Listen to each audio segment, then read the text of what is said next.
নির্বাচন বানচালের যে ষড়যন্ত্র হচ্ছে তার অংশ হিসেবে ওসমান হাদির উপর হামলা হয়েছে। গতকাল চট্টগ্রামের মেহেদীবাগের নিজ বাসভবনে দলের নেতাকর্মীদের সাথে মত বিনিময় শেষে সাংবাদিকদের প্রশ্নের জবাবে এমন মন্তব্য করেন বিএনপির স্থায়ী কমিটির সদস্য আমির খসরু মাহমুদ চৌধুরী। বলেন, তারেক রহমান দেশে ফিরবেন, নিজ হাতে জমা দেবেন মনোনয়ন। এ সময় নির্বাচন বানচালের যে কোনো ষড়যন্ত্র মোকাবেলায় দলীয় নেতাকর্মীদের সতর্ক থাকারও আহ্বান জানান তিনি।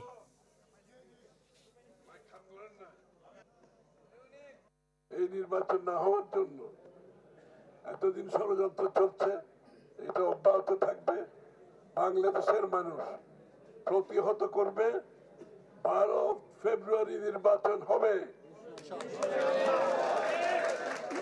12 ফেব্রুয়ারি নির্বাচনের মাধ্যমে বাংলাদেশের নির্বাচিত সংসদ হবে, নির্বাচিত সরকার হবে।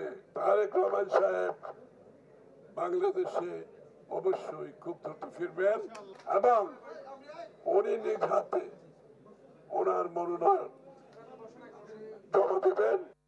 নতুন এবং ফিরে আসা গ্রাহকদের জন্য নগদে চলছে ক্যাশব্যাক সহ প্রতিদিন হাজারো উপহার জেতার সুযোগ। হবে আশা আর ফেরা, সারপ্রাইজ সেরা।